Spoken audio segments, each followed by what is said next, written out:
Hi everyone, so today we're going to be going through a bit of news that we recently have been getting from a lot of very key battleground states in the 2020 Senate elections that Democrats really need to pick up. Well, they don't need to pick up all of these battleground states, but they need to pick up quite a bit of them. So right now I believe it's 53-47 in the Senate, and so they would need to pick up a net of at least 3 seats if they win the White House in 2020 and 4 seats if Trump wins the White House in 2020. And if Trump wins the White House, Democrats may or may not take over the Senate. But if Democrats win the White House, if Trump wins the White House, then Democrats probably don't take over the Senate.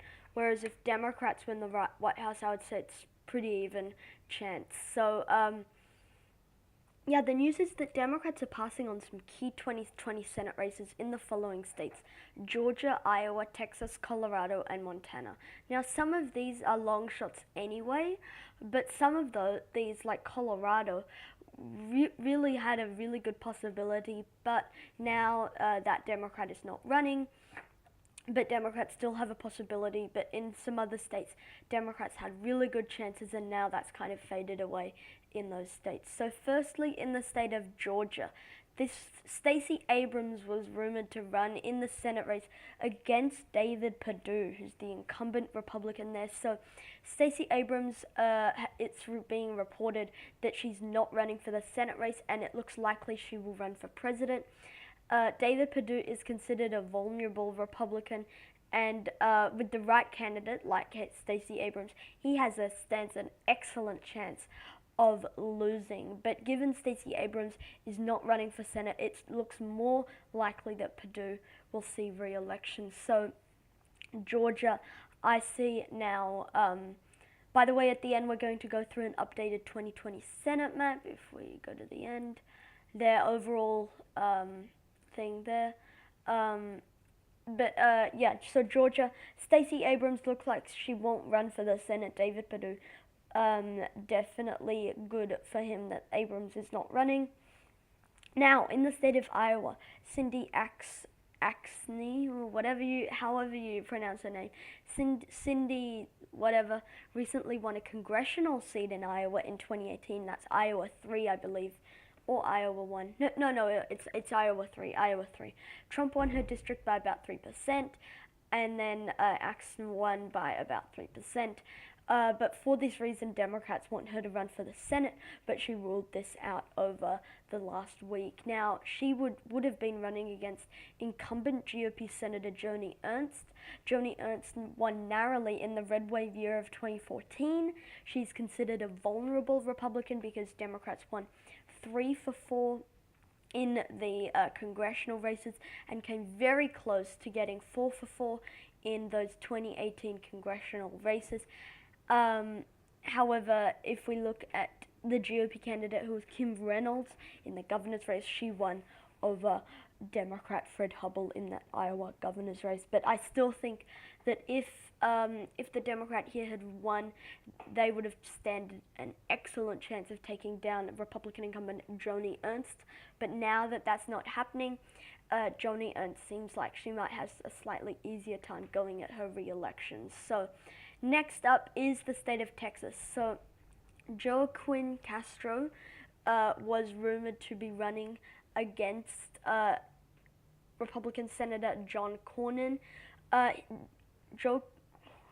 Joaquin Castro is actually the brother to Julian Castro, who's running for president right now. Right now, Joaquin Castro is a representative from Texas. He recently turned down a Senate bid against GOP incumbent Cornyn, and John Cornyn is the GOP incumbent. He won in 2014. Also in Texas, Beto O'Rourke. So, everyone kind of knows Beto O'Rourke by now, at least in the political spectrum. Beto O'Rourke ran against Republican incumbent Senator Cruz in 2018. He narrowly lost, but not while becoming a rising Democratic star and a rising media star, but Beto O'Rourke right now currently running for president after recently turning down a Senate bid in early March. He barely lost after barely losing the 2018 Senate race to incumbent Cruz. He was viewed as Democrats' best hope of taking Texas. Now that that's not happening, it looks like Cornyn will have an easier time in his re-election.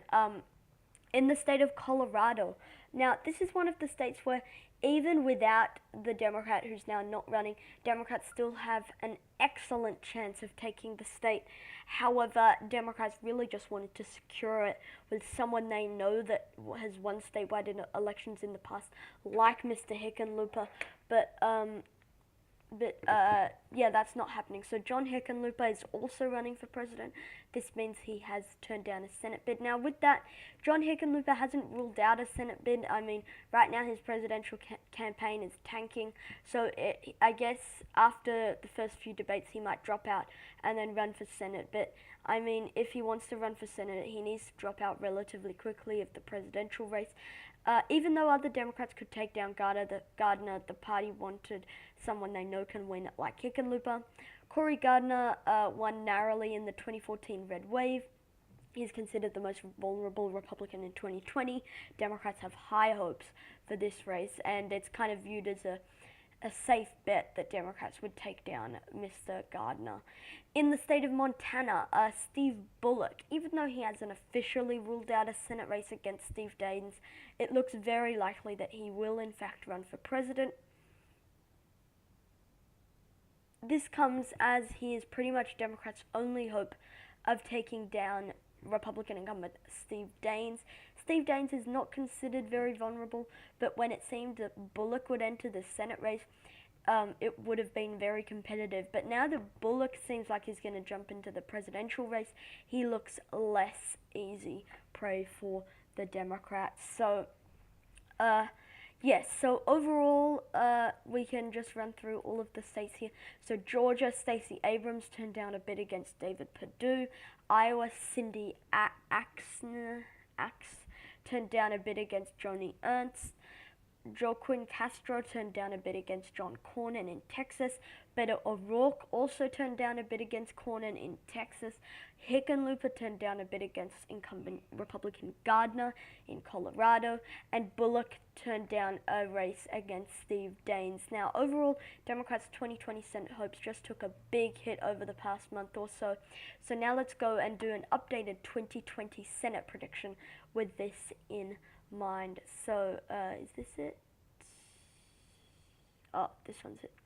Okay, so here is our 2020 Senate map. 35 Democrats, 31 Republicans.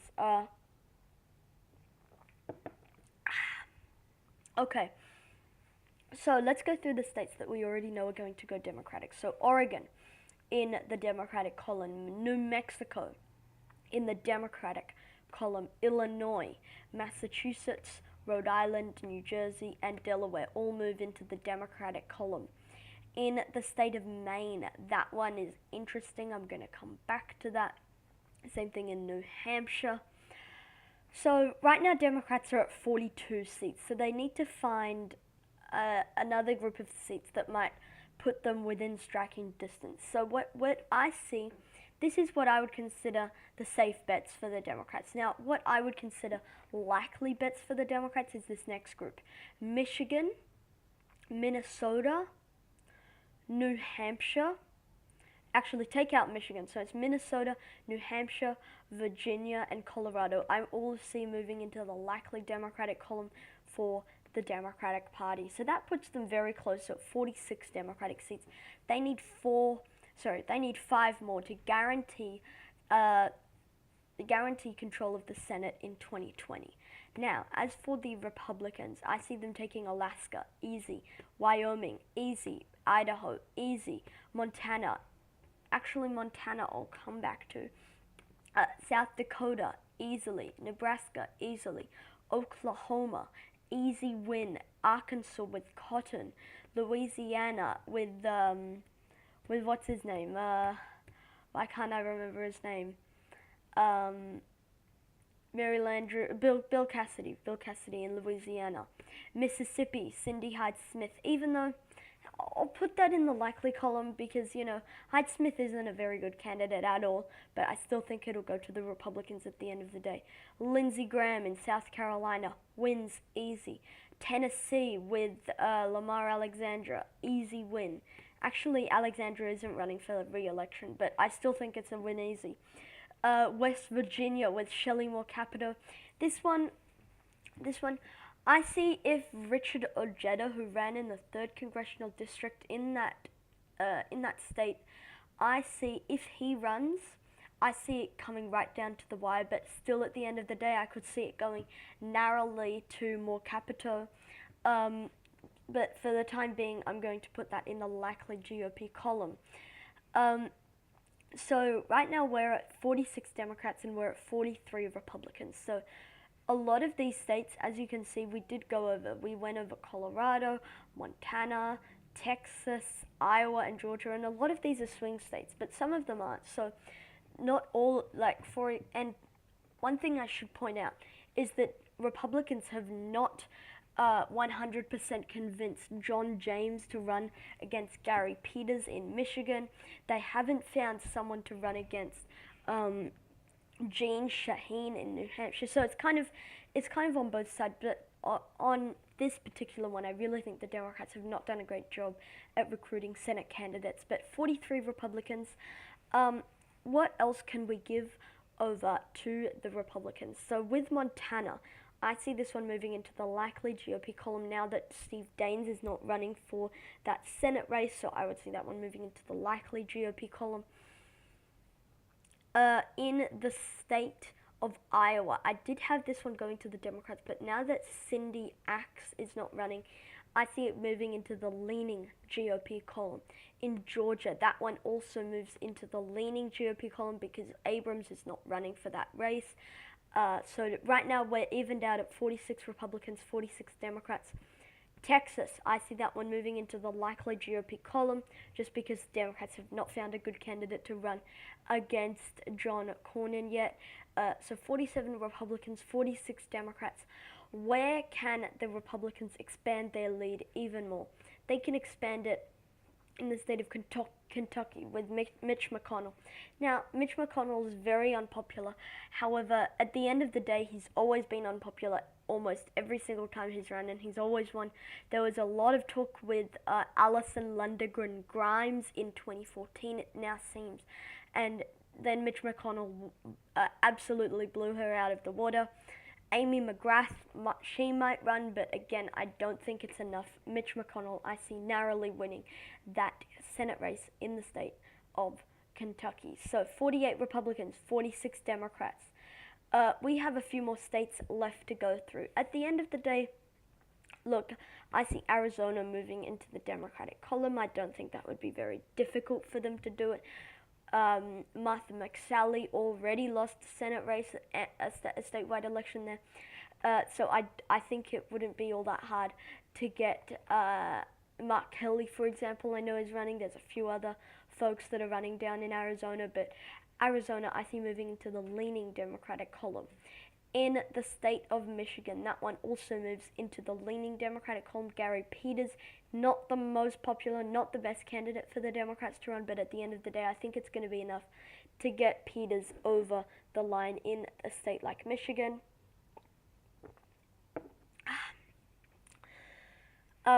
We have 4 more states left to go: Maine, North Carolina, Alabama, and Kansas. So in the state of Maine, everyone's saying, oh, Susan Collins, it's going to be really hard, a Democrat could easily win. I don't see it that way because she's always won in landslides. People say, oh, after Brett Kavanaugh, but honestly, most people have kind of forgotten about Brett Kavanaugh now because of how the media has kind of ignored that part of it. So Maine, I see moving into the GOP column. North Carolina, I see that one being very close, but at the end of the day, North Carolina is still a Republican state at heart, so North Carolina, I see moving into the GOP column.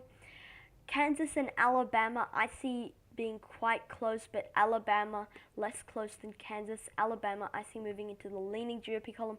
I mean, Roy Moore looks like he might run for Alabama Senate, and if he runs again, oh my gosh, the GOP is in a world of trouble for that Senate race, because this is such an easy target for them to win.